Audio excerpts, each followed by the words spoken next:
Hey guys, I figured we'd do a cast today on advice for young programmers or people who want to be programmers or just want to be in the computer field in general. Just sort of advice based on our life in corporate and our life doing this stuff for, 15, 16, almost 17 years now. Yeah, I mean, to be fair, both me and my brother, we did not start out as programmers at all. So this journey, you can get there very different ways. There's not just one path to being a programmer. Yeah, and you don't need a degree to program. In fact, most of the programmers I've met that are quite talented, they don't have a programming degree whatsoever. That's just not anything that's necessarily needed. It's a mindset and an understanding of computers that's really needed. And really, we need to talk about how is it that you actually acquire that in the first place. This new generation sort of has a problem with motivation in that most of the people who got into computers in the first place was because computers kind of sucked back in the day, and if you wanted to get something done with them, you had to understand how they worked and fix them yourself because no one else was going to fix it for you, okay? Right, you'd be writing your own little Visual Basic script to accomplish whatever the heck task you wanted to do because there wasn't any other way it was getting done, buddy.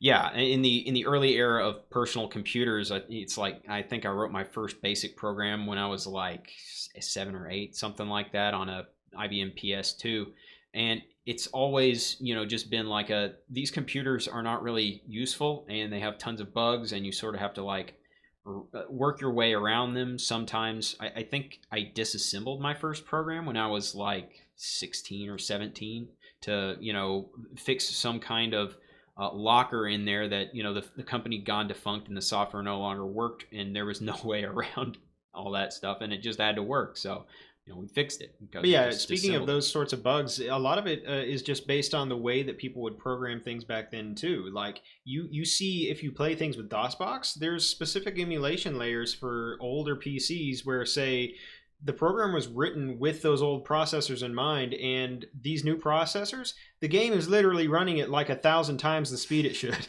unless you literally throttle it through emulation. Oh yeah, and there's a lot of games that an old software that was built around the old clock rate. I think it's like one of the games I played back in the day, Mega Race. It pretty much explodes if you actually try and run it under DOSBox on a modern PC. All right, because it was running on, I think, an 8086, something like that.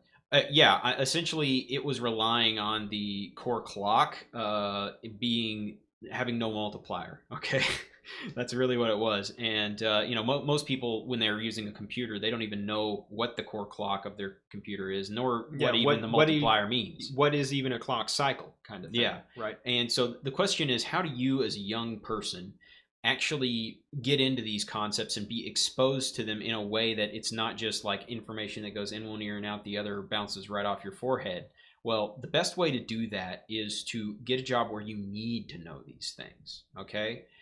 Because you're certainly not going to be exposed to it in the modern world where computers actually work pretty dang well and software is very, very good, in fact, these days, thanks to the efforts of people like me.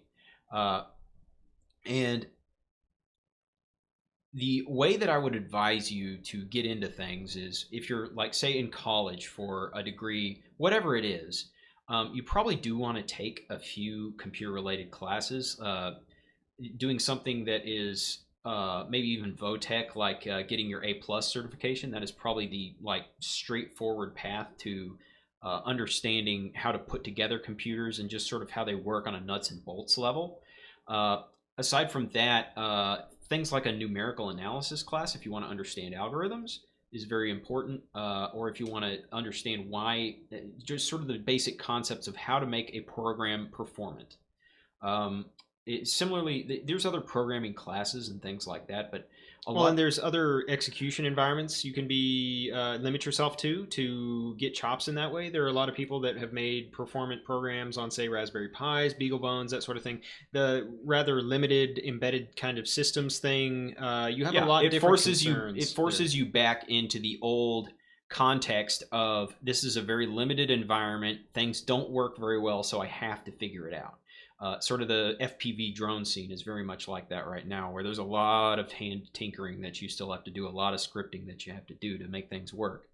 Um, So it's really, if you can find a hobby that's still got primitive computerization in it, that's one good route for you to actually just have like natural motivation to get into stuff. But if you don't have those kind of hobbies and you just want to get a job that's is just sort of going to dip you in head first, you really need to get into the technical support industry, which is, and I mean like desktop support, or something where you're racking servers, you're putting hardware Right. together, all that kind of stuff. Desktop or knock support, something like that. Something that's going to get you to where you're in somebody else's server, diagnosing an issue and trying to fix it. Yeah.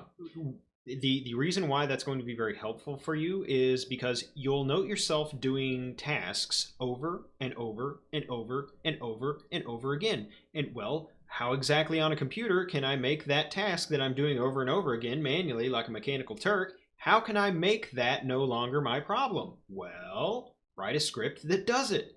Yeah, and the thing that you have to understand is that while you're learning these things, you're essentially an apprentice, regardless of how exalted of a degree that you have, right? You're going to need a mentor if you're going to excel very quickly.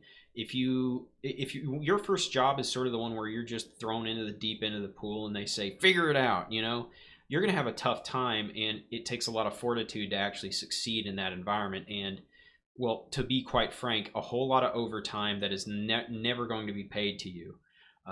The only way that it's going to pay off is in your future jobs that you will have and the revenue, that sort of thing. You have to view it as an investment in yourself more than Yeah, anything. but even then, when I think back on my own past, there are a few things that had I hired somebody, even with the meager salary I had for quite cheap, I probably could have actually excelled and gone a lot faster than I did, which was actually quite fast, my career advancement. But there's another way to sort of look at this is if you don't want to get into like the tech support industry, which sort of the path from tech support is usually tech support into software testing and into development, because it's just sort of that's how you slowly get immersed into the product development life cycle, right?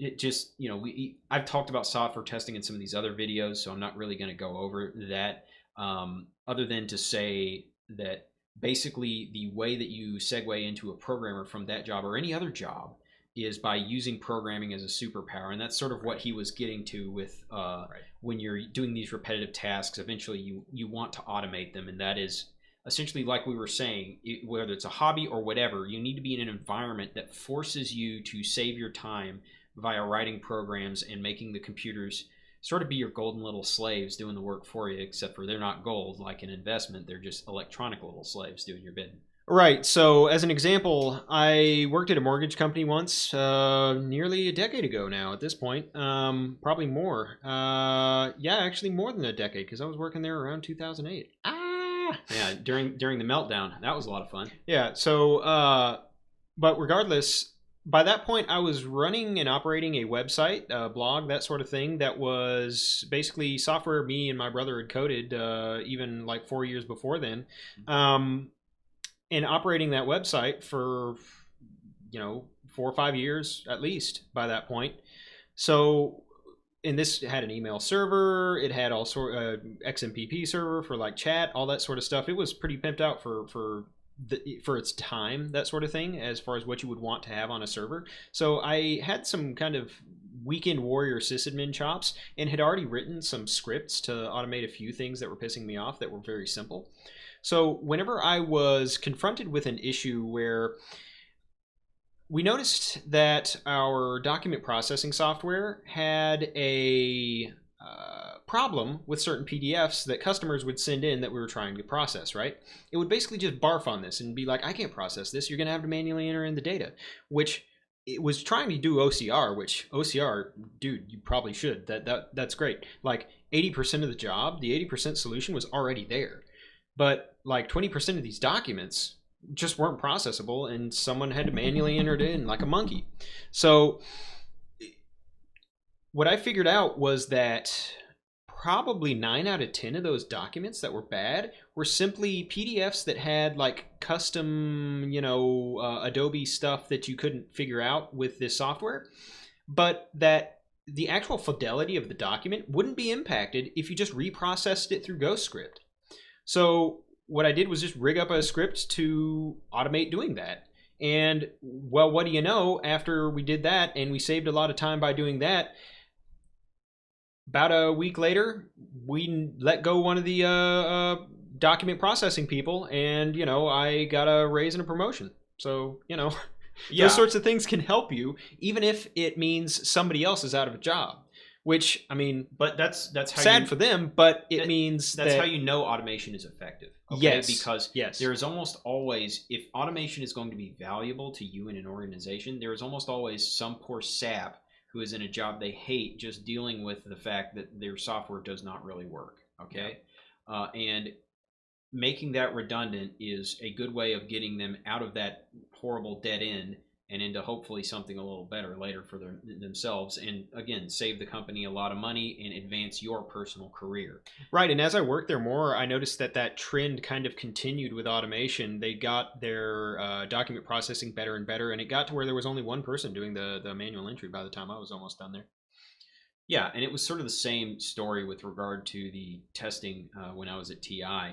I sort of automated out, pretty much everybody else in my, little team of people who were being outsourced in source, as they call it, which is sort of like a semi duck rule violation, but nobody really cares, and that's very much how a lot of 1099 America works. And well, if you just sort of look at how America works, a lot of it in corporate is sort of like, we only obey the rules when we get a fine, So Well, or we obey the rules because we have the little hole in the sheet that makes it okay. yeah, exactly. It's nobody really takes it seriously, but anyways, that's a side issue.